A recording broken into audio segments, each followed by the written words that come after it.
আমরা হযরত ইমাম আহমদ রাজা খান ফাজিলে বরেলভী যদি ভারতের মাটিতে ইউপি বরেলি শরীফে তো যদি জন্মগ্রহণ না করতেন তো আজকে হয়তো আমরা সুন্নি মুসলমান হয়ে থাকতাম না।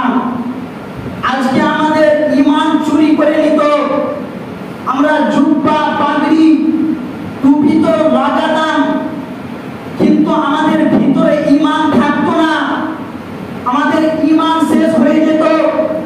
অথচ আমরা বলতাম আমরা ঈমানদার, আমরা বলতাম আমরা নামাজি, আমরা বলতাম আমরা ইবাদতকারী, আমরা বলতাম আমরা জিক্র আজকারকারী, কিন্তু বেরাদার মিল্লাত ইসলামিয়া আমরা নামাজ খুব পড়তাম, রোজা খুব রাখতাম, হজ খুব করতাম, যাকাত খুব দিতাম, জিক্র আজকার অনেক করতাম, কিন্তু আমাদের ভিতরে মেন জিনিস যেটি ঈমান, আমাদের ভিতরে ঈমান থাকতো না।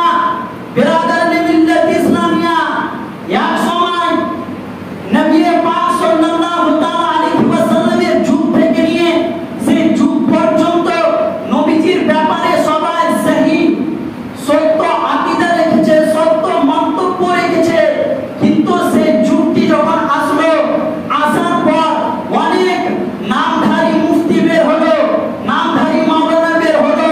তারা টাকার লোভে, দৌলতের লোভে, ধনের লোভে, পয়সার লোভে ফতোয়া জারি করতে লাগলো। নবীকে কোনো ইলমে গায়ব ছিল না, নবী মরে মাটিতে মিশিয়ে গেছে, নবী পড়ালেখা জানতো না, নবীর ব্যাপারে এইভাবে অনেক রকমের কথা ফতোয়া দিতে লাগলো। বেরাদার মিল্লাত ইসলামিয়া সেই যুগে ভারতের মাটিতে কয়েকজন মুফতি এইভাবে ফতোয়া দিয়েছিল। তারা অনেক বড় বড় মাথায় টুপি লাগিয়ে, জুব্বা লাগিয়ে, পাঞ্জাবি পরে আর ফতোয়া দিত। মানুষ ভাবতো যে এই কথাই মনে হয় সত্যি। বেরাদার মিল্লাত ইসলামিয়া উপরে উপরে তারা নামাজের হুকুম দিত, নামাজ পড়ার জন্য বলতো, মসজিদে ডাকতো, তাবলীগ করতো, কিন্তু ভিতর থেকে ঈমান খানা চুরিয়ে নিত, ভিতর থেকে ঈমান খানাকে নষ্ট করে দিত। সেই সময়তে আল্লাহ তাআলা বেরেলির মাটিতে মাওলানা নাকি আলী খান মাধ্যমে একজন বাচ্চাকে পাঠালো, যে বাচ্চার নাম হচ্ছে ইমাম আহমদ রেজা খান, যিনাকে আমরা সুন্নি মুসলমান বলি।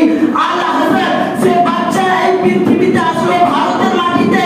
আর আসার পরে যারা ফতোয়া দিয়েছিল যে নবী মরে মাটিতে মিশে গেছে, নবীকে ইলমে গায়ব ছিল না, নবী কিছু জানে না, নবীকে মানা চলবে না, নবীকে এতটুকু ইলম ছিল না যতটুকু একজন বাচ্চাকে থাকে, নবীকে এতটুকু ইলম ছিল না যতটুকু একজন পাগলকে থাকে, নবীকে এতটুকু ইলম ছিল না যতটুকু একজন পশুকে থাকে।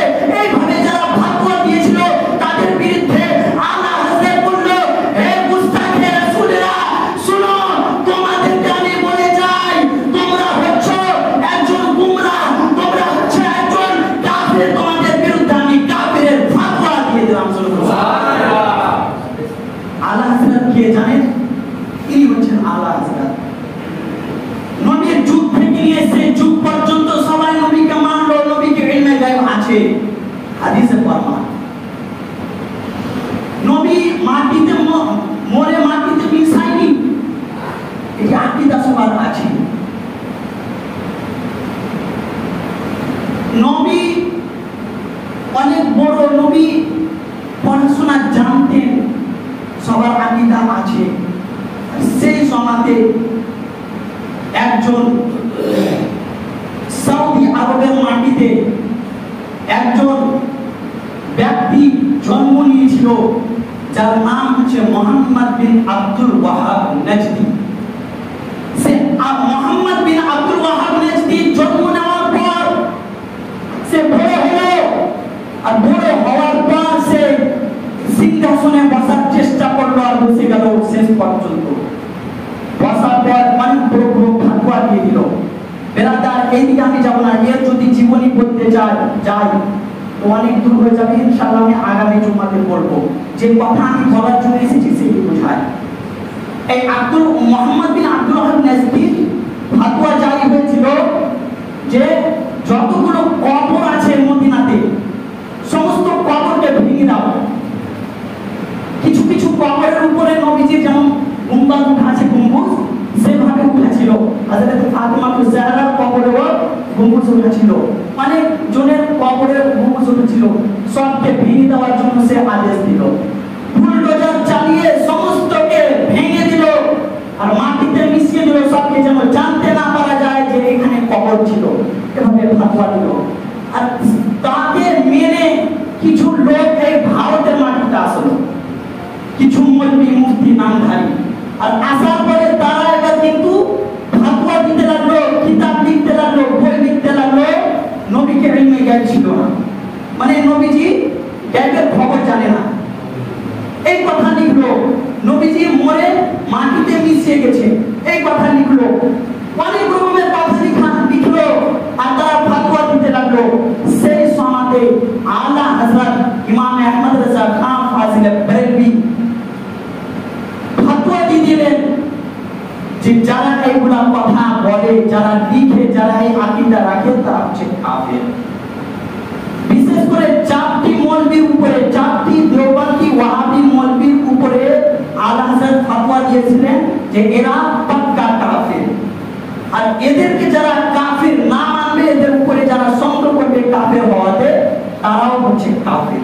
এতটুকু লিখতে হয়েছে বেরাদার। তো আমরা বুঝতে কি পারলাম, আমরা যদি আল্লাহ হযরত সেই সমাজে যদি ফাতোয়া দিতেন না যে তারা কাফির, এই নবীকে ইলমে গায়ব ছিল না, যারা এই কথা বলে তারা কাফির বা এইগুলা কথা বলা চলবে না, যদি আল্লাহ হযরত ফাতোয়া না দিতেন, তো আজকে পর্যন্ত সেই কথা চলে আসতো। আর আজকে আমরা সেগুলো কথা মানতাম আর আমাদের ভিতর থেকে ঈমান শেষ হয়ে যেত।